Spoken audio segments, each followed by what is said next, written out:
What's up, everybody? Welcome to the Action Network podcast presented by FanDuel. I'm your host, Chris Raybon, and today's episode is going to cover NFL draft grades for the NFC. We will go through every team in the conference, evaluate their draft picks, and hand out a letter grade at the end. And I'll be doing this with the help of our old friend, Matthew Friedman, who already broke down the AFC very eloquently for us. He's the director of content at Fantasy Pros. Matt F. the Oracle on Twitter. Matt, thanks for coming back on. Yeah, thanks for having me, man. Always good to catch up. Yes, sir. All right, let's jump right into this because I thought we're gonna start with the NFC East, and I thought the Philadelphia Eagles, it seemed like a situation where they went to the Super Bowl, a little bit depleted, but now they come out of the draft and it almost looks like the rich get richer. What did you think of the Eagles draft class for 2023? As someone who's an analyst, I was not in awe, but just like I was thrilled. Like I was giddy. I like seeing NFL teams do intelligent things. As someone who roots for the Cowboys, I hated it because I feel like they're just going to dominate that division, in that conference for years. But man, it was absolutely amazing. A+ for what the Eagles did. Jalen Carter, defensive tackle out of Georgia. And by the way, like Georgia's become like the de facto pipeline to Philadelphia, which is just unreal. And then, they're also getting players from Alabama too. Like if you just look at that roster, the number of players from Georgia and Alabama, it's like 20% of the roster. It's unbelievable. But getting Jalen Carter with a top 10 pick when he could have gone, conceivably anywhere from like number 1 to number 5, fantastic value there. And getting Nolan Smith, right? Mm-hmm. There was the conversation of like, hey, if Jalen Carter isn't there at number 10, maybe the Eagles take Nolan Smith. And so to get Nolan Smith at number 30, it's just like, what is the NFL doing? All right. And then after that, getting Alabama offensive tackle Tyler Steen, getting him in the 3rd round. He's got some inside-outside versatility. Maybe he doesn't play as a tackle in the NFL, but he can probably play as a guard pretty quickly if they want him to. After that, getting Illinois safety Sidney Brown, a 4-year starter in the Big Ten, who fills a position of need there, and they got him at a little bit of a discount. And then the guy they really got at a discount was Georgia cornerback Kelee Ringo. So the number 1 cornerback on the best defense in college for the past 2 years, who's got fantastic athleticism, great length. They got him in the 4th round. And then in the 6th round, Stanford quarterback Tanner McKee, who, maybe could have gone in the 3rd round, a really smart quarterback. Getting him, like he could be a long-term backup for them. So to get him in the 6th round is just, I think, fantastic value there. You just look at what they're doing. And, when they need to move up, they do it a little bit and they do it without spending a lot of draft capital. And then they stay put and they let the board fall to them. Just it's like a master class in drafting. Not so much because the Eagles did any one thing that was absolutely brilliant in terms of maneuvering, but they just let the league make mistakes. And then they punished the league every opportunity they could for those mistakes. Yeah, and I love it too because they already had a very good infrastructure, especially on defense of, now they can kind of like Carter, he's not just coming in and he doesn't have to carry the defense. Nolan Smith doesn't have to carry the defense. Those guys they took it on day 3 in the secondary, they're going to be playing with, Slay and Bradbury. So they're not going to have to, do too much either. So I like the way these guys, you might get help from these guys this year. They're that good, but it's not going to be rushed, and I think they're right back in that, kind of sitting pretty to go out there and win the NFC again. So yeah, I really liked what they did as well. All right, let's talk about my squad, the New York Giants. I know our coach Brian Dable apparently initiated a trade, so that's what everyone seems to be talking about. But overall, the Giants, I thought the first 3 rounds were not bad for them. They go Deonte Banks, the corner, in round 1. Of course, they trade up for Jalen Hyatt in round 3, the wide out of Tennessee. What did you think of the G-men? Yeah, gave them a B. I think a solid performance. They entered the draft with some clear needs, and they were able to address those needs, with the big money picks in the top 3 rounds. So, really needed a cornerback, to help with Wink Martindale's scheme there. And they got, I think, a fantastic athletic long, press man cornerback and Deontay Banks out of Maryland. And then in the second round, to help their offensive line to anchor it, center John Michael Schmitz out of Minnesota. And then you mentioned Jalen Hyatt. Earlier in the process, there were thoughts that maybe he could go in round one. I don't think he had quite the athletic profile for that. And I think there are questions about where he's going to play specifically. He was a vertical slot at Tennessee. I don't think he really profiles so much as a slot receiver in the NFL, maybe more of the outside field stretcher.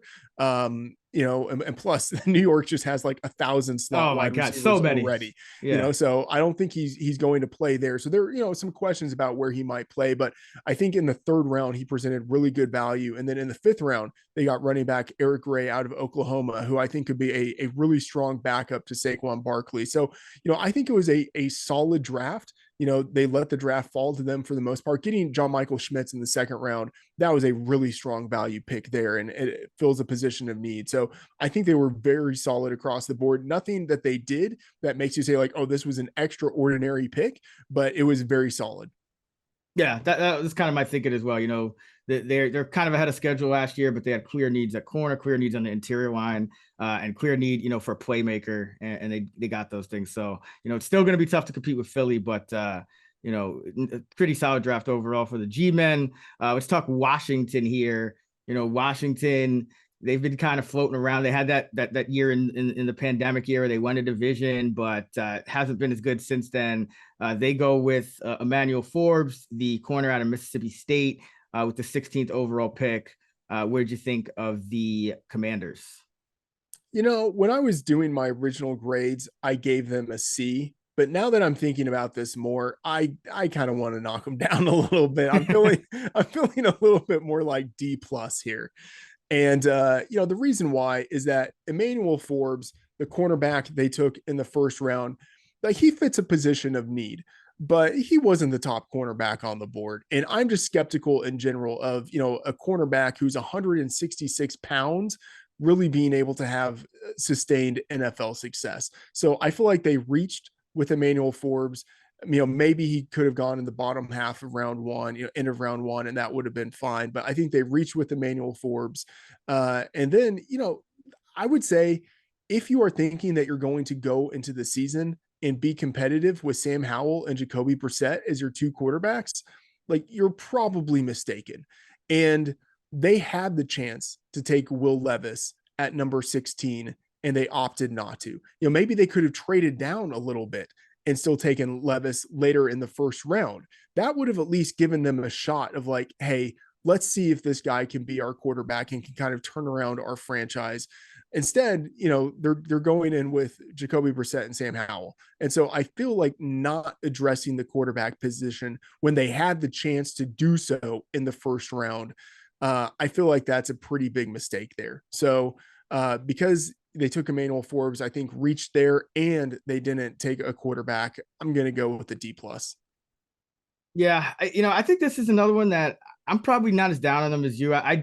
My thing with Levis though is I actually don't think he's that good. I think there was a reason he fell, so I'm not going to knock them for taking him, 17 picks higher than he ultimately went. Because I remember last year, a lot of people were looking at the Dotson pick and saying, well, he wasn't even the best wide receiver on the board, and that was kind of a reach. And I think that turned out okay. So I mean, I do think ultimately, yeah, does Brissett and Howell kind of limit your ceiling? Yeah, but Brissett was, pretty good last year. I think he could be a fine bridge quarterback. I don't think they were gonna I don't think Will Levis was gonna change the course of the franchise. I guess what I'm saying. So I'm not gonna knock them that much. They did fill some needs.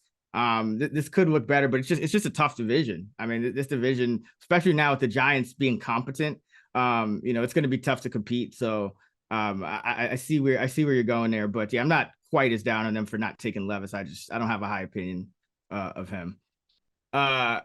The Cowboys, your Cowboys. I see that you're not really feeling it, man. You're not really feeling the Cowboys draft this year. Tell us why. Are they my Cowboys anymore? It's getting at the point where I kind of want to abandon them. I'm never going to, but why do I punish myself by cheering for a team that gets a solid F in my draft grades here? Now, okay. in the first round, they could have taken a tight end.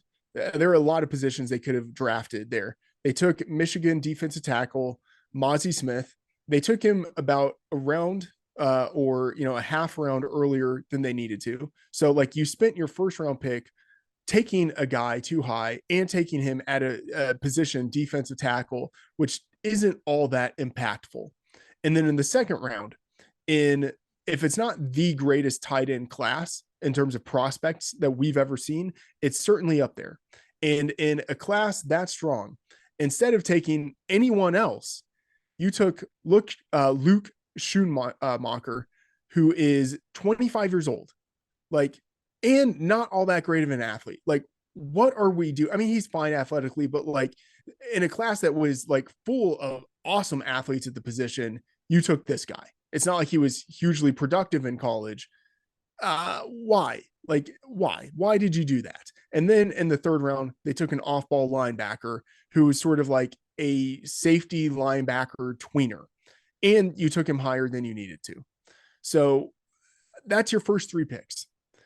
You just totally wasted, in my opinion, your first three picks, or you at least invested them in a highly suboptimal way.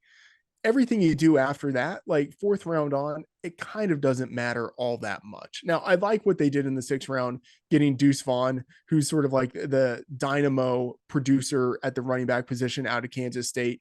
Maybe he's able to turn into like a Darren Sproles type of player for them. Like, I like him as a story and like as a dude who is just like one big ball, one tiny ball of muscle, but like just absolutely productive at the college ranks. But outside of that, like, I'm really underwhelmed with what they did.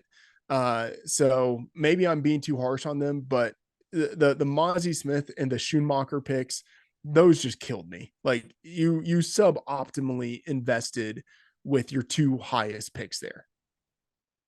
Yeah, it doesn't look great for them. I think, Schoonmaker, the pick was probably, he's 25. They probably wanted a guy who's quote unquote NFL ready. I think he may end up starting, which I don't know. It was interesting because I mean, they were playing Ferguson and Hendershot a lot. I wondered if they were just going to try to, because Schultz was essentially like one of those guys too. Like, he was like a third stringer who worked his way up. So I didn't know if they needed to kind of address tight end in that kind of way if they weren't going to go with like, one of the top prospects anyway. So yeah, I do have questions about this draft as well. Yeah, I mean, I'm sure, like you said, that they took him because he was older. And so they thought he might be more NFL ready. But like, that's not really the way that it works. No. Like the tight ends who come in older, they historically don't do as well as the tight ends who come in younger. So this was infinitely maddening.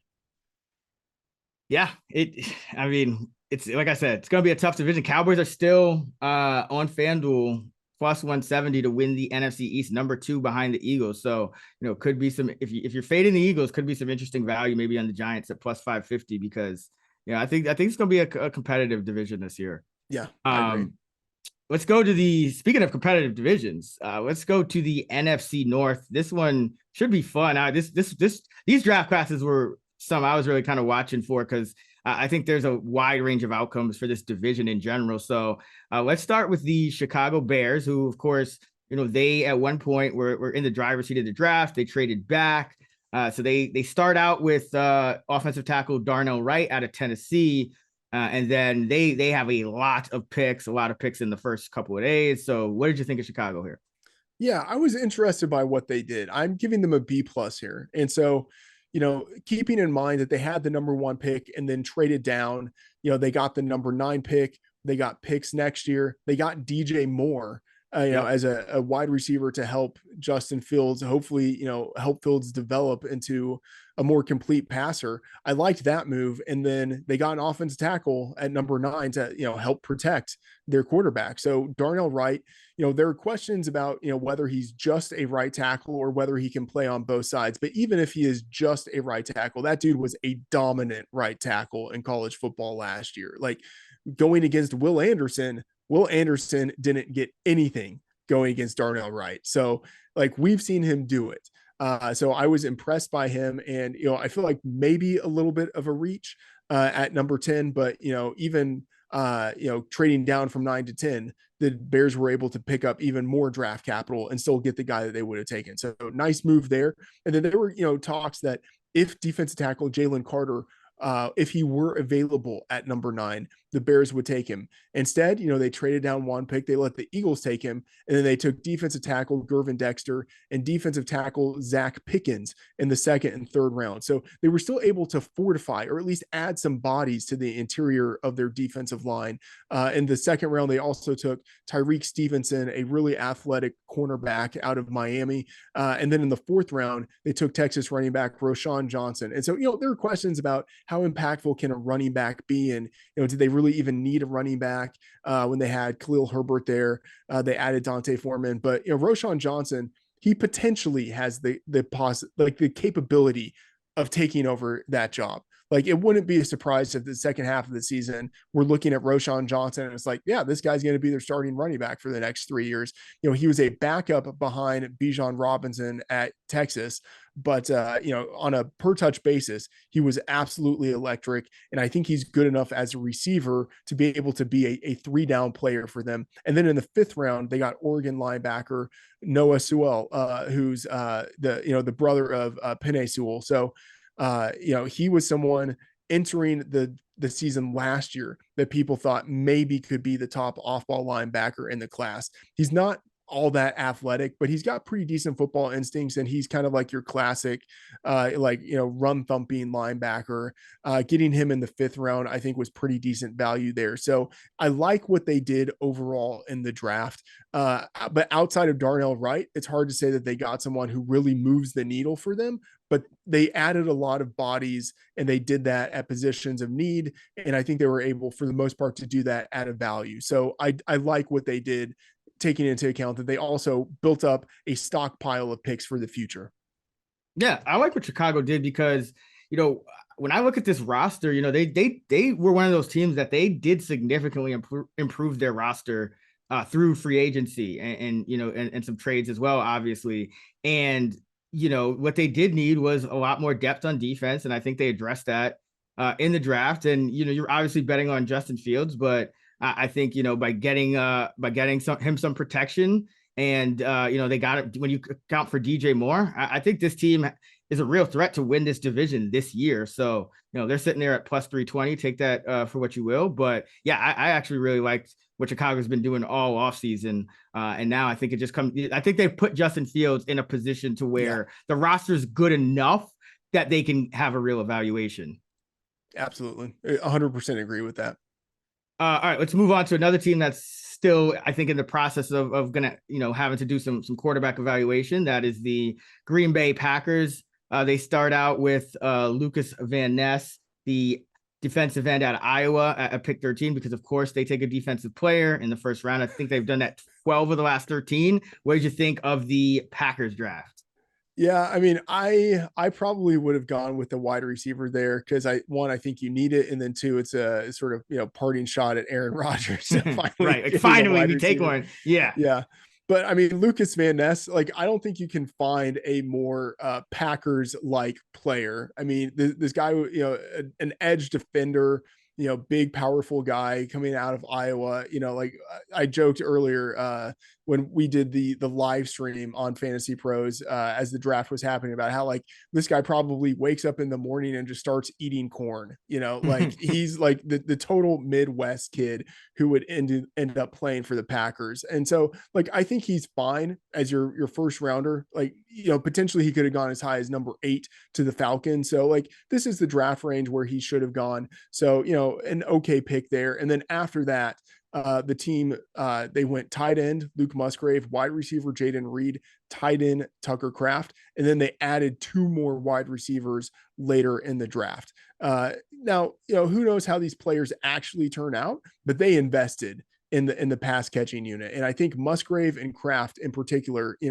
after losing Robert Tonyan in free agency, they were very thin at the tight end position. And so getting both of those guys who, either one individually, I would have thought, oh, that's a pretty nice addition here. But they, kind of did the the thing that we saw the Ravens do multiple seasons where they're adding 2 tight ends in the draft. And we saw, the Patriots do this with Gronk and Hernandez back in the day, like just kind of like, shooting your shot twice on this position in a loaded tight end class.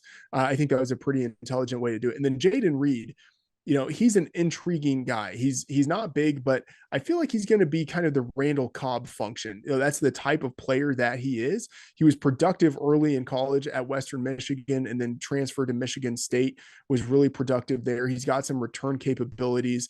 I could actually see him sort of being in a couple of years, like the number 1 wide receiver on this offense. If they're like kind of funneling the ball through the slot position, like I think he's probably the better, like more consistent wide receiver comparing him to Christian Watson. Like Watson's more of the playmaker, but I think Reed could be the guy that they actually consistently can move the ball through. So intrigued by what they did there. I think it was smart to load up on all of those pass catchers. Yeah, B+ I think is a pretty solid grade for them.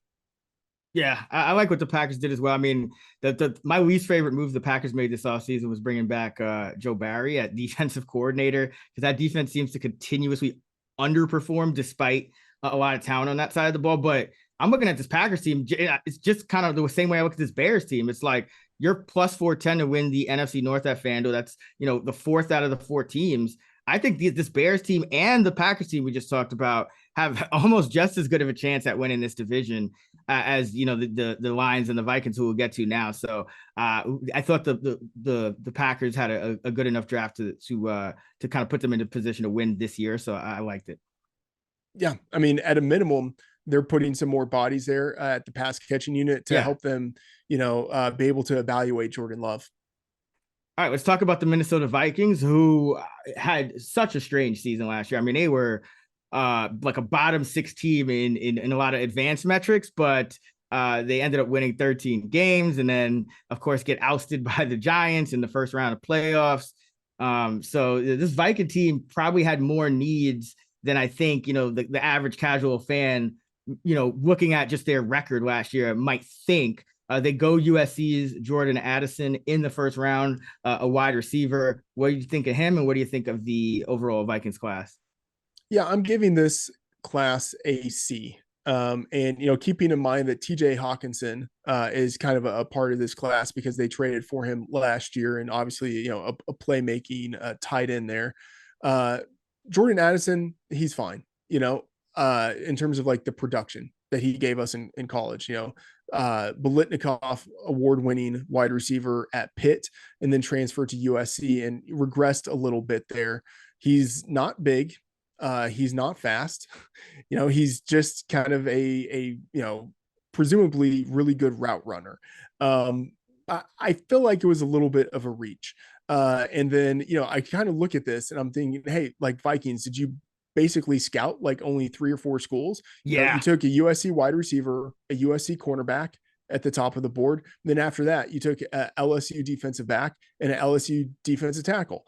And like all those players, like they're fine, but there was like nothing really, notable about what the Vikings did in this draft outside of drafting Jordan Addison in the first round. And I would say, I wouldn't say that Addison was like a reach, but he was kind of close to it. I feel like, if he'd gone number 31, that probably would have been a little bit better. He was the last of these wide receivers off of the board. And I kind of feel like I understand why he was the 4th. I feel like this was a little bit of an instance of the Vikings wanting a wide receiver in the first round and settling for the guy who fell to them. Yeah, and remember, this Vikings team, they had a negative point differential last year. Their Pythagorean win total was only 8.4. So, they overperformed by almost 5 wins and, only 6 picks in the draft. You mentioned not a lot of schools that they're picking out of. So, yeah, I think there is some significant downside to this class. So, yeah, I'm not too high on the Vikings. I know, love, some of their star players, obviously Justin Jefferson, but, the defense was 27th. In DVOA, is Blackman and Ward, those guys, are they going to be enough? I don't know. And then, yeah, like you said, with Addison, even that could potentially be a reach. So yeah, I'm not too thrilled with the Vikings class, and that's why I think those teams at the bottom, like the Bears and the Packers, have a chance to kind of jump them. All right, let's finish with the Lions, who, I mean, they had an eventful draft here. You know, Jahmyr Gibbs, running back out of Alabama at 12 overall. I mean, let's start there. What did you think of that? Yeah, that was, that's a reach in my opinion. That's a reach. Now, I create a big board where I rank, like the top 300 players for me in the class, and I'll say like, yeah, I had Jahmyr Gibbs in the 20s. So, just based on that number, yeah, he should go in round one. But if he didn't go in round one, I wouldn't think the NFL was making a mistake. I would just think, okay, like they're evaluating running backs in a manner that is kind of more commensurate with the value that they provide on the football field and the value that they command in their contracts. And Jahmyr Gibbs, he's 199 pounds. He's not a 3-down player the way that Bijan Robinson is. And so I think it's questionable taking a running back in the top 20. But if you're going to do it, get Bijan Robinson. And that's the thing. The Lions, they had the number 6 pick. They could have taken Bijan Robinson if they wanted to. Instead, they traded down to 12 and took Jahmyr Gibbs, which, like, okay, at least you're like picking up some draft capital on moving back from 6 to 12. But what this kind of signals to me, like, there were rumors that there were teams that actually had Gibbs ahead of Robinson on their draft board. Mm-hmm. I think the Lions like Gibbs more than they liked Robinson, which, like, that on its own kind of terrifies me. But the fact that you took a 199-pound running back at number 12, that just like screams, I don't want to say of incompetence, but like of something, like of not even desperation, but just like of a change of philosophy in terms of how they have been doing their drafts up to this point. And then to follow that up at number 18 with Iowa linebacker Jack Campbell. Now, like, I like Campbell. Like, I think he will be, if like the worst, a serviceable starter, but like he could be like a Pro Bowl type of off-ball linebacker. But I don't think you take that at number 18, So I'm really conflicted about what they did in the first round. And here's a way of thinking about it. We talked about the Eagles at the top of the show. The Eagles took at number 9 and number 30, Jalen Carter and Nolan Smith. The Lions could have done the exact same thing. If the Lions had taken Jalen Carter at number 6 and then Nolan Smith at number 18, everyone would be talking about how the Lions dominated the draft, right? They could have done that. And instead, they took a running back and a linebacker. And even though I like those players, it just doesn't match up with the value on the board. Now, here's the thing. After that, and I would say if you screw up your 2 first-round picks, like, I'm going to ding you pretty hard. But after that, I actually really like what they did with their draft. They got Iowa tight end Sam Laporta in the 2nd round. That dude is a baller. The Iowa offense was bad the past 2 years, and Laporta was productive within that offense as the number 1 receiver in that offense. So, like, we saw him produce in college, and the dude is an athlete. Like, we've seen Iowa produce athletes at the tight end position. He's like the next guy in that string. And then Alabama defensive back, I think he's a safety, but maybe he's a slot corner. Either way, Brian Branch, that guy could have gone in the first round, was widely mocked in the first round. You're able to get him in the 2nd round, tremendous value. And then 3rd round, Tennessee quarterback Hendon Hooker. There was, some hype about him maybe going in round 1. That would have been a big reach. Getting him round 3, he's not going to play this year. He's old. He's got, the ACL injury, and he played in an offense that was extremely limited. And there are questions about how that will transition to the NFL. But getting him in round 3, sure, do that all day when your quarterback is Jared Goff, and there are questions about whether he's going to be with your team next year. So I think they totally screwed up on day 1. I think they were awesome on day 2, except for Western Kentucky defensive tackle Broderick Martin. They took him at pick 96. He's more of a 5th rounder. So, like, again, they reached there, but the heart of day 2, I thought they absolutely dominated. So their class as a whole, I feel like it's okay, but I'm sorry. If you screw up so royally on day one, I'm going to ding you for it because you had the opportunity. Aaron Rodgers is no longer in your division. If you crush day one, you could rule the NFC North for the next decade. And instead, you took a running back and an off ball linebacker. Yeah, and I do agree with you. I think it did signal this kind of change, and I think the change was I think they, because of being ahead of schedule last year, I think that kind of played into how they approach it because they seemed like another team with they had a lot of swings, but instead of necessarily playing the value at least early on, they kind of just took their guys. But the interesting thing was to your point, they then did get some great values on the next day. So it is kind of hard to evaluate. And I guess they made the Gibbs pick also knowing they would trade DeAndre Swift at some point, which factors in as well. So I mean, this is when it could probably look better than it does right now if Gibbs is dynamic and Campbell kind of fills that hole at linebacker. So, for me, I don't think I'd go as low as I think I'd still give it in the C's because I do think that it's high upside enough to give Detroit, that division title. But I still do think that the Bears and, I agree with you that the Bears and the Packers both had better drafts. But I'd probably put Detroit above Minnesota, to be honest with you, in this draft, just because of the amount of picks and the fact that they did get pretty good values on day two.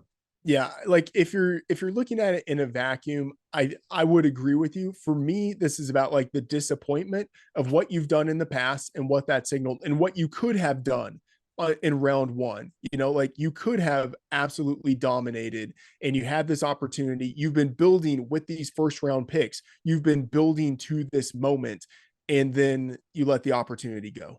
Yeah. I mean, Detroit, they don't dominate though. The Detroit Lions will never dominate. They'll always kind of squeak by with just enough. It's like, how Barry Sanders just got out of that broken tackle. Like, yeah, it's kind of like that's Detroit, man. Every game versus the Vikings for the next 30 years is going to be like a 3-point game where one of the teams is up like 20 and then the other one comes back. So yeah, get it. It was on brand. It was on brand. Yeah, you're accurate. It will always be like that because they took a running back and a linebacker. Hey, my biggest thing about Detroit, man, how y'all let the heart and soul of the team, Jamal Williams, go. That hurt, man. I thought he gave them a little extra edge, but we shall see. All right, let's go to Carolina. First pick of the draft, Bryce Young. I thought that was the right pick. I've said that for a while now. I think, I know there's size limitations. I get that. But at the end of the day, for me anyway, I see every year how, all of us from the top experts to people that are just kind of like moderately interested in the draft get these quarterback evaluations wrong. And to me, like Bryce Young was the surest thing, size be damned as far as just the talent, the processing in the draft. So I like that pick, but what did you think? Yeah, I agree. I gave them a B. I think Bryce Young was the top quarterback. I mean, the size limitations, we just have to see, like he will be an outlier in the NFL. It's not even so much the height, it's the build, it's the weight. Right. I know that he was 204 at the combine. That dude's not 204 pounds, like he's going to be playing probably in the 190s. And so we just kind of have to see, but what we saw from him in college was dynamic. And I think if you're going to trade up to number one, he was the guy to do it for. And so the Panthers, they made it happen. And so they traded away a lot of draft capital now and in the future to go get their guy so that they would no longer be in quarterback purgatory as they have been for the past few seasons. But, after that, it's basically I don't want to say it's a nothing class, but, you have Jonathan Mingo, the wide receiver from Mississippi. They took him near the top of the second round. That was a little bit of a reach, but okay, like you're getting your guy a wide receiver, right? Like that wide receiver room in Carolina, I think is one of the least inspiring in the league. Yeah, it could go bad if Thielen is like the Thielen from the last few weeks. And I know he was getting open a little bit more than maybe he got the ball. Cousins started to lock onto Jefferson, which understandable. But I mean, that now there's another year passing, another offseason. He could still go downhill. And then Chark has never been able to be a consistent threat in this league. So yeah, that room, I agree with you. That could go bad. And they still have all those like subpar tight ends as well. Yeah, exactly. So at least you got a pass catcher for your quarterback, but then they have only 3 picks after that. So, this draft class pretty much is Bryce Young. And so I'm giving them a B for, taking the initiative to go up there and get their quarterback, and hopefully he pays off for the future. But, they had to give away DJ Moore to do it. And, Yeah. I have a lot of respect for DJ Moore. I mean, that guy is still young and he's been in the league for 5 years, So I think that this class is a B for me, but this class pretty much is just Bryce Young. Yeah, I think we're going to look back at the Panthers, and believe me, I love Bryce Young, but this was a team that I kind of I thought they were a little bit undervalued down the stretch last year. They had the coaching change, and a lot of the elements that kind of made them better down the stretch last year are gone now. Like they got a whole new coaching staff. They get rid of DJ Moore. They're not going to have the same. Foreman was a major tone setter for them in the backfield. So they kind of they switched it up to where, I mean, this young pick better not just hit, like it better be out of the park for them, because I agree. I think they probably didn't improve as much as I think people thought they might, getting that number 1 pick. So I think my thing, Stuckey called me the Panthers whisperer last year, because like I was just betting on them as underdogs pretty much ever since they got rid of Matt Rule, which I feel like that was a fair strategy. Now I think the market's going to be too high on them, so I'll probably be fading them this year. But let's go to this is another interesting division, wide open, I would say. So the Tampa Bay Buccaneers, Tom Brady retires. So, the quarterback situation a little bit in flux, but, not, by the time they're picking it at 19, I guess you could say they could have had Levis, but another one of those teams that just like, nope, not going to be us. They go with Kalijah Kancey out of Pittsburgh, defensive tackle. What did you think of him, and what do you think of the class overall? I like Kancey. Now, in terms of defensive tackles, he is small, right? Like one of the shortest, slightest, short-armed defensive tackles that you will ever see. But the dude tore up the combine. Like I would say he compensates for the lack of size with near otherworldly athleticism. And in that way, he's pretty comparable to Aaron Donald. And it's, maybe a coincidence they both went to Pittsburgh. So, people have made that comparison. I don't think he has the strength of Aaron Donald, but, he's got some of that athleticism. And so pairing him next to Vita Vea, like that will help compensate for his lack of size. And like from the interior, the dude is a dynamic pass rusher. And so even though he plays a devalued position like defensive tackle, because he's a pass rusher, like a real, like a legit pass rusher from the interior, there is the possibility that he can actually be a force on that defensive line. And then, the Tampa Bay Buccaneers took after that in the second round, North Dakota State offensive guard, offensive lineman, whatever, Cody Mock, who, I mean, he was a tackle in FCS. But that guy is just, he can play all over, like he even took snaps at center at the Senior Bowl to kind of show that he could do it. They're probably going to put him in at right guard right away to replace Shaq Mason. That guy is really intriguing. Like he plays with the nastiness, right? Like he's missing his 2 front teeth, and he's like intentionally not gotten them replaced. Like he just wants to like show that like he's this nasty type of ball player. So like I like those 2 guys, but B minus, because you're going into the season with Baker Mayfield and Kyle Trask as your quarterbacks. You had the chance to address the quarterback position and you chose not to. Like as great as the rest of your roster kind of is, right? I mean, they had a Super Bowl winning roster a couple of years ago. A lot of those guys are still on the team. As great as your roster is, you have a hole at quarterback. You had the opportunity to address it and you didn't. So B minus. Yeah, and let's not forget, I mean, they had that quarterback last year and they were a 500-ish team. So it's like, those two, we're removed now from that Super Bowl team. My concern, and I do like that they didn't come into this draft and say we have to overcompensate for the fact that we don't have a quarterback. I like that they didn't, just go a bunch of offensive players and try to, like they know the kind of strength of their team and that there's probably, they needed to improve the line on offense. But for the most part, they kind of reinforced their defense. But I look at this offense now just in, I don't know if they have enough speed, especially playing, half your games in humid Tampa Bay. Like like Mike Evans isn't fast, Godwin's not fast, the quarterback's not fast, the tight ends aren't fast, the line is not really that fast. Like this is one of those, like, this offense could be one of those offenses that they're scoring like 7, 10, 13 every game. So they're really going to need that defense and those Yeah. picks to hit. So like that's kind of my concern. Like I like that they didn't go overboard on offense, but I could have used some more speed in there somewhere. So that's my concern with the Bucks. Yeah, I would say at least they didn't step on the landmine of drafting a running back. Yeah. Like we let our big bodied running back go. We're going to need to replace him with a top 100 pick. At least they didn't do that. But now it's still, though, it's just a very unspeedy, like, I mean, like, imagine they played the Chiefs. Like, that's what I'm saying, like that Chiefs defense, even with all those unproven guys, like, I feel like they would just eat this Bucks offense for lunch because they don't have no speed. Yeah. So maybe they make a move, who knows? But that's this whole division. I mean, there's a lot of flaws, to put it lightly, in this NFC South. Let's go with the New Orleans Saints, the favorite to win this division. Now the Saints, of course, they get some compensation for Sean Payton, but they're still not picking until the end of the first round. They go with Brian. How do you say that? Is it Brisset or is it?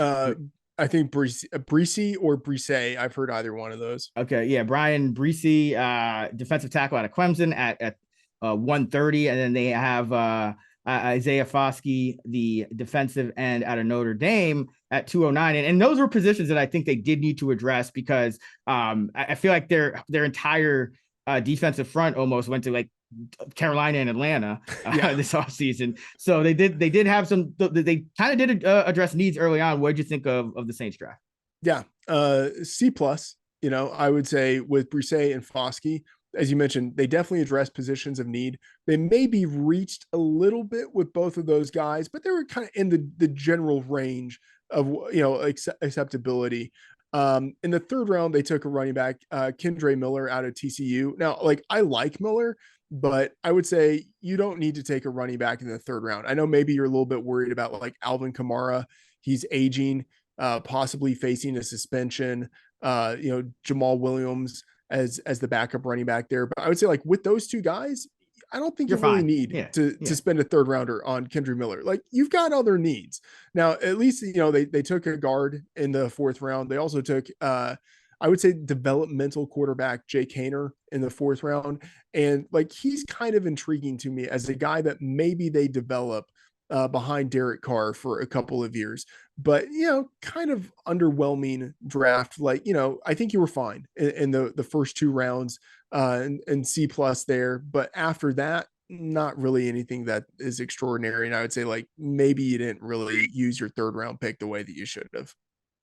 Yeah, Saints are a team, like, they're kind of just by default the favorite in this division, but I see, and this is another team. I believe Dennis Allis has never gone over their season win total in like his 4 years of starting the year as a team's head coach. So take that for what you will. But Saints, another team that I think could be a little overrated. Problem is, one of the teams that I thought would be a little underrated leaving this draft was the Falcons, but I don't know how to feel about it because I know Bijan Robinson is a great player. I hear it, but I can't get behind a team with this many holes still taking a running back at 8. And listen, they were what? They were a top offense last year in terms of DVOA running the ball. So it's not like this team actually had a major hole. Like, they were the number 3 rush offense during the regular season last year by advanced metrics. So I mean, essentially, this team is shooting for the moon. They're saying we want to be the number 1 rush offense in the league, and then let all the other chips fall where they may. And hey, that could be a recipe to win this division because it's not an impressive division, but I don't know. I mean, I know you have strong opinions on this. Let's talk about the Robinson pick first, and then give me the overall grade. Yeah, Bijan Robinson. So, it's funny how, like, every 5 years people talk about how we're getting a once in every decade type of running back prospect. But, with Bijan Robinson, yeah, he's a fantastic player. He was, a 5-star recruit entering college. He dominated at Texas. He's got a true 3-down skill set where he, I think he's a better runner than Saquon Barkley was. Like, Barkley, like, obviously was dominant in college, but was more of a like home run type of hitter where if he didn't break a long run, maybe he wasn't really getting all that much yardage. Whereas I think Bijan Robinson is a more consistent down to down runner. And I think teams will prefer that a little bit. And he's also a pretty good pass catcher. Now, I will say, like, teams will say something like, this guy isn't just a running back. He's an all around weapon. Like, we can line him up in the slot. It's like, okay, that's a lie. Well, I will say this though, to stop you real quick, because if one team does say that and mean it, it's the Falcons. Because look at Cordell Patterson. Look at what they do with Kyle Pitts. So that actually, I will give them some credit for that, because they actually are serious when they talk about, like, Marcus Mariota was a running back playing quarterback last year. So I mean, they do kind of do this. I mean, I agree. Damiere Byrd was a black hole playing wide receiver. They know how to switch their position. Yeah, no, I agree. That's Damiere Byrd slander. I agree with everything there. No, and the thing is, like, even if they say, or they intend actually to use Bijan Robinson in the slot some, and maybe they actually will, because they have Tyler Algier at running back. Like, he's not like an actual slot receiver, right? So, like, anytime a team says something like, oh, he's not just a running back, he's an all-around weapon, that the team made a mistake. Like, they're trying to like couch what it is that they did. So, Bijan Robinson, I love him as a player. I don't think the value is actually there at number 8. That said, this was the most telegraphed pick out of any of the picks in the top 10. Like, it was like Bryce Young and then Bijan Robinson going number 8 to the Falcons, right? So, like, I just sort of accepted it for what it was. And then I'll say, after that, I feel like they were okay. They took Matthew Bergeron out of Syracuse in the second round to help strengthen that offensive line. He's got some tackle guard, versatility. Ohio State edge rusher Zach Harrison will help a little bit on the defensive line. And then I wouldn't say, it's still of the draft, but Utah cornerback Clark Phillips, an All-American player, they got him in the 4th round. There were questions about athleticism, but, I think he's not going to be a dynamite playmaker for them, but I think he's going to be able to slot in as a starter, or at least as a depth cornerback. So I think getting him in the 4th round was some value. So, like, I don't hate what they did with their draft, outside of the fact that they took Bijan Robinson. Now, like, if you are ever going to take a running back in the top 10, fine. Like, he sort of fits the mold. Like, he looks like other running backs who have been taken in the top 10. Now, I think almost all of those running backs shouldn't have been taken, but, like, I sort of get what they were doing. And if you think that Arthur Smith, had success with the Titans as the offensive coordinator there, maybe you just think of Bijan Robinson as a smaller, but, much more pass capable running back like Derrick Henry. Like, maybe that's the way that you think about him, and they're going to run that offense in that way. But Raybon, to your point about the way that we might see the Falcons do things on offense, like, they are kind of freaky now. Like, yes, they've got Drake London at wide receiver. They've got Kyle Pitts at tight end. You've got this sort of like all around playmaker in Cordell Patterson. You've got Tyler Algier, who was a pretty good running back last year as a 5th round rookie. And then you add Bijan Robinson to that. Oh, by the way, like, Jonnu Smith as a super athletic playmaking number 2 tight end. Like, they've got some players. Now it's just a matter of putting it all together. So the Falcons, I'm giving them a C. Bijan Robinson, if you're going to go with the running back in the top 10, you want them to look like Bijan Robinson.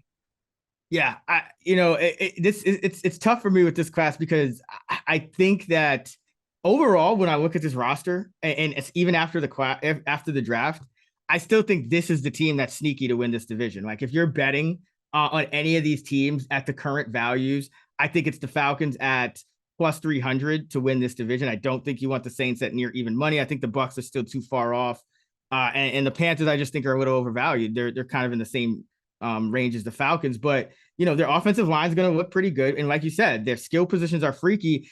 And I guess wide receiver would have been a nice addition, but it wasn't a great wide receiver draft. And they did have success using Cordell Patterson, in the slot, even on the outside some. So if your wide receiver core is suddenly London, Patterson in the slot, and then you're going Mac Hollins, as your third on the outside, and he doesn't really have to do much but kind of block and like catch a possession play every once in a while, because we know Heineke is like, he's like a magic man, like he just somehow wins games even though he's not supposed to. So like I think this Falcon team has some upside at least to win this division, and I don't think the draft really took them off course, but I know what you mean. It's like with that 8 pick, it feels like they could have done more and still been in a similar position.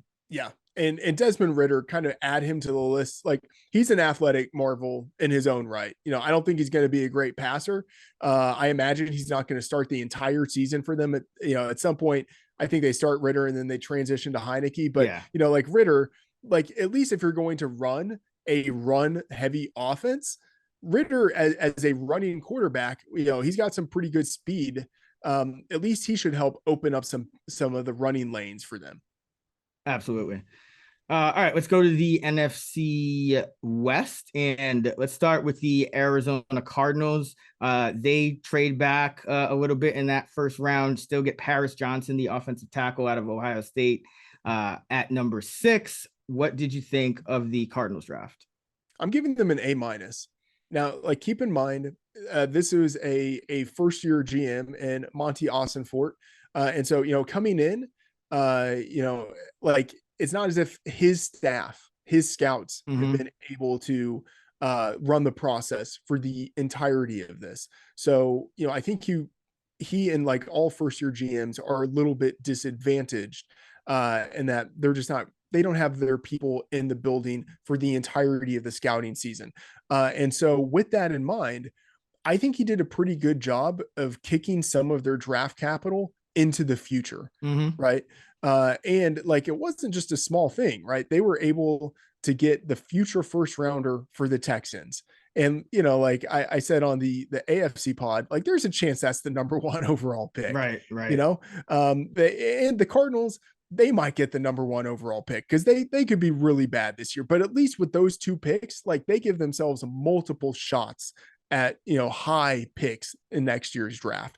And so moving from 3 to 6, I think they were able still to get and guard Paris Johnson, or offensive tackle Paris Johnson, the guy that they would have taken at 3. Now, I think that's a little bit rich, but fine. You get the best offensive tackle in this class to protect your quarterback, whether that's, Kyler Murray at some point, or, hey, whether you move on from Kyler Murray in the future in a loaded quarterback class next year, they can use all of that capital to get one of the top quarterbacks. That would be pretty intriguing too. So they have the capability or the potential at least to do that with the capital they accumulated, but they still get Paris Johnson Jr., a good left tackle in this class. They get edge rusher BJ Ojulari out of LSU. They got him in the 2nd round. I think he's going to be a really good contributor. And then in the 3rd round, they got Stanford wide receiver Michael Wilson, who had almost no production in college because of injuries, but like who is like an athletic, not like total athletic freak, but like a dominant, like possession wide receiver, like strong at the catch point, was like just absolutely mossing guys at the Senior Bowl and the drills there. And so getting him as a 3rd round wide receiver, I think there was some value there. So like, kicking all of that draft capital into next year into a better draft so that, your scouts can have a full year to be evaluating a class, and getting a left tackle and an edge rusher in the first 2 rounds. I think that's pretty good process there. So A- for the Cardinals. Yeah. Cause I think I don't think they move on from Kyler Murray. I don't think they should, but what you're going to have to do is you're going to have to figure out a way to win while paying Kyler Murray a lot of money. And I think, having a couple of premium picks next year, because this year is pretty much, you're going to have to punt with Murray probably missing half of it, give or take. I think, they did get a lot of picks this year. So they took some swings. They got some guys they can develop on defense. I think they still need help, at the cornerback position, obviously. But yeah, I don't hate it for Arizona. I think, given the resources, this is kind of what they had to do. Yeah. Seattle's a team who, another one of those teams that I thought would come out of the draft looking pretty good. I think Seattle's probably a little underrated, in this division, just given where the Rams are and where the Cardinals are. I think it's kind of them versus the 49ers here. They go with Devon Witherspoon at 5, the cornerback out of Illinois. Some people thought it might be Jalen Carter here, but I mean, the Seahawks, they, if Witherspoon's anywhere as good as the value they got out of Tariq Woolen last year, I think they'll be in good shape here. But what did you think of Seattle's draft? Yeah, I'm giving them a B, and I'm a little bit conflicted on the Seahawks. So, Witherspoon was a dynamic player in college. And it was a surprise to see him go number 5, in part because, Jalen Carter was on the board there. And then also the Seahawks, they just historically have been able to find cornerbacks later in the draft who've been able to produce. It's been so long since they invested that kind of draft capital into a cornerback. No one expected it. And then I'll also say, as much as I like Witherspoon, like there's just sort of the meme of like, this guy's got that dog in him. And he really does as a player. Like he's 181 pounds, but like the dude plays incredibly physical. I'm just a little bit skeptical about him. I think Christian Gonzalez should have been the number 1 cornerback in the class. Like, he's longer, he's bigger, he's faster, he's younger. He was a 4-star recruit. Devon Witherspoon, like there were kind of complications about this, but the guy was literally a 0-star recruit. Like I'm just skeptical about his ability to play at that high level in the NFL. And so taking him number 5 when he could have had Jalen Carter, or if you wanted a cornerback, you could have had Christian Gonzalez. That just feels like a little bit of a reach. But if I'm taking a step back and saying the NFL knows more than I do, and like it wasn't just the Seahawks that loved Witherspoon. A lot of teams liked Witherspoon.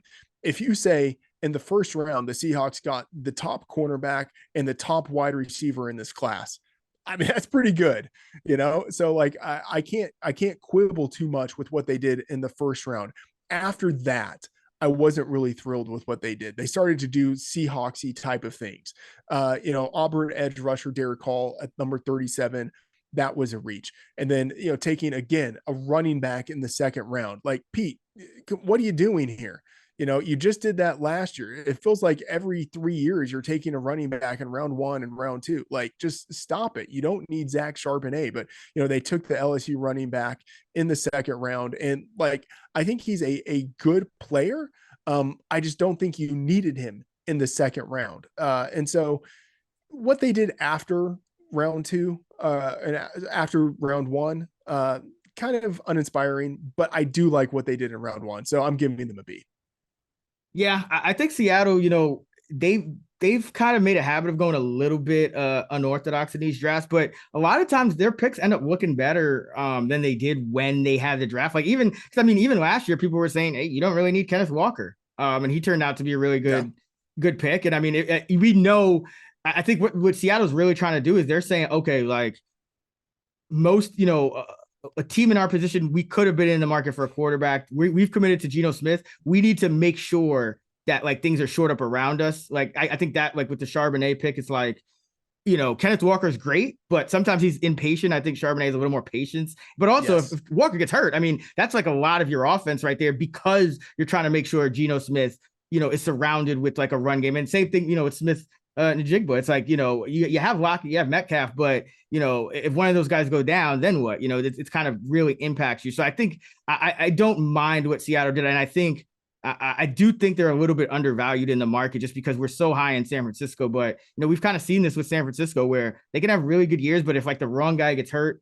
they can also have really bad years. So yeah, I like what Seattle did. I think they're a playoff contender this year with the roster they have. Yeah, I agree with that. And what I will say about Seattle, like last year, when they had this almost all-time great type of draft, almost all of the guys that they took at values, like True. Relative to what you would see on consensus big board. So, they got 2 offensive tackles, Charles Cross and Abraham Lucas. Both of those guys went at discounts.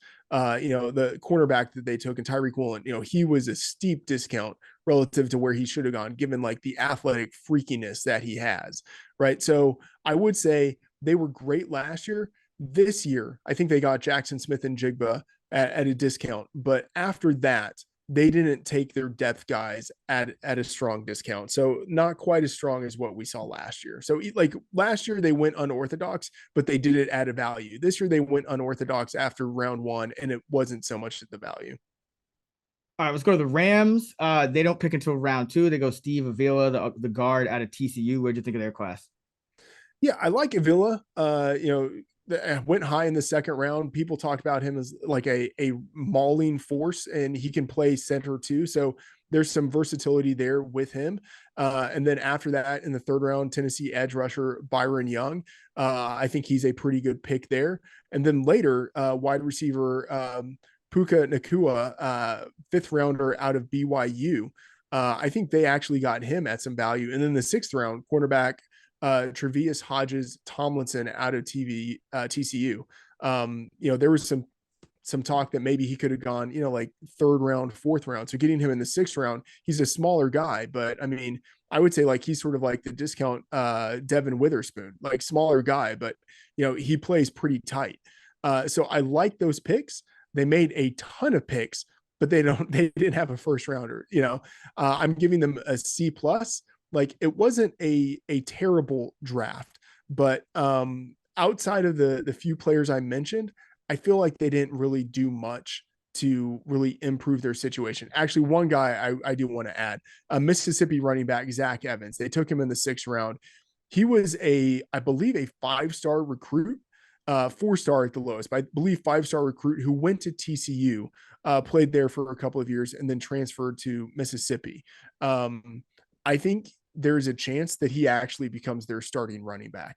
And so to get someone like that in the sixth round, I think, that's good value, but we'll just kind of see across the board. There wasn't anything that was hugely impactful. Yeah, I mean, I think the Rams could end up having a sneaky good draft, but it's a matter of some of those swings hitting late because they don't have those premium picks. And then the Niners are kind of in that same boat where they don't have the premium picks, because they've been trading them away. I know you did not like the Niner draft.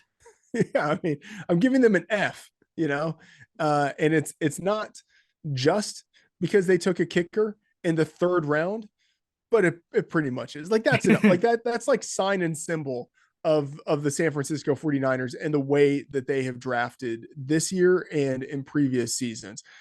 Jake Moody, the kicker from Michigan that they took at pick number 99 overall. I mean, why? Like, it is so hard to predict how any kicker is going to do in the NFL before he gets here. Like Roberto Aguayo, like remember the Bucks took him in the second round. Like it's just a total waste of draft capital. And when you don't have your first or second rounders because of the Trey Lance trade, and then, adding Christian McCaffrey into the mix, you got to make sure that your picks in the third round are actually spent on something that matters. And, kickers, like, yes, like they matter, but you can't predict which kicker is going to do well before he gets into the NFL. So like you shouldn't invest that type of draft capital into them. And, their pick before that, Penn State safety Jair Brown, like he's okay, but like he's a bigger guy who's not that fast. Like they might end up just getting special team usage out of him. And then their third round pick at pick 101, Alabama tight end Cameron Latu, who's like fine, but like this was a great tight end class. There were still like really good tight ends available on the board. And you took a guy who's probably going to be at best a number 2 tight end for you after George Kittle. And like, it's not as if this guy will be a strong number 2 tight end.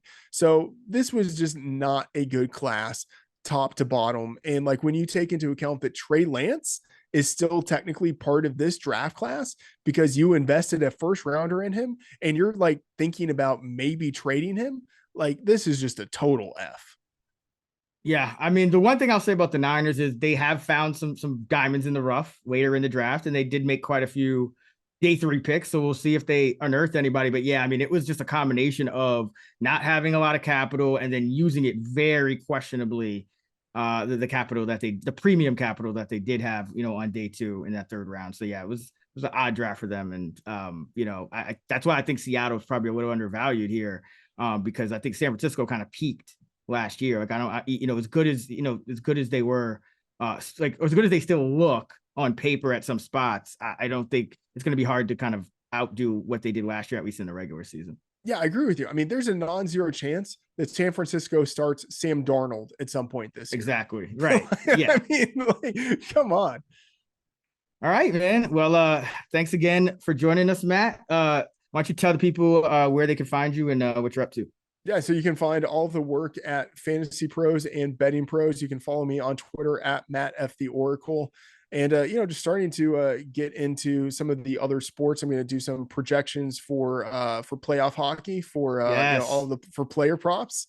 I did that a few years ago when I was at Action, and that went well. So going to get back in those streets a little bit, and just going to start to look a little bit more towards the NFL season. So start to build out like all of my projections for the rosters and everything like that. But going to take a little bit of downtime to relax and then just get back in the NFL projection streets. Yeah, man. I mean, you deserve it, man. You've been crushing it. Great follow on Twitter at Matt F the Oracle, as you mentioned, and I'm over there at Chris Raybon. Same handles on the app as well. And if you have not checked out our AFC draft grades episode, it is out right now with Matthew Friedman. Go check that out as well. Until next time, let's get this shmoney.